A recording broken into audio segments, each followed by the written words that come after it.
Hello friends प्रसाद academy रे आपनको स्वागत जनाऊँगी। देखंतु आपण मान पई आगो को ओडिशा पुलिस तरफ रो एएसआई रो रिक्रुटमेंट आसिया पई जाउची तो केते कोन वैकेंसी रहिछि ता सहित कोन अपडेट रहिछि चलंतु डिटेल रे देखिबा। तो आपण माने स्क्रीन रे देखि पाथबे एटा होछि गोटे ऑफिशियल लेटर जोटा कि हमर department of social security and empowerment of persons with disabilities रो लेटर नंबर देखंतु 12010 डेट होछि 22/10/2025 रो।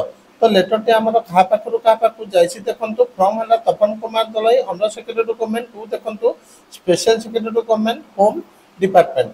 तो सब्जेक्ट हला grant of permission for filling up 23 base level vacant post out of 30 vacancies in the rank of ASI photo of State Photographic Bureau under CID CB by way of direct recruitment for the year 2025। तो आपण मान पई आगो को ASI photo रो recruitment आछा pen जाउची। तो मोट पदवी होची 23 टी। तो आरो एग्जैक्ट क्वालिफिकेशन कोन रहबो डिटेल ले दिया जाय नै। तो नेक्स्ट जेते बेले इंफॉर्मेशन आसीबो क्वालिफिकेशन एज लिमिट सब नै कि मु आपण मान को नेक्स्ट वीडियो दे जणाइबी। So thank you.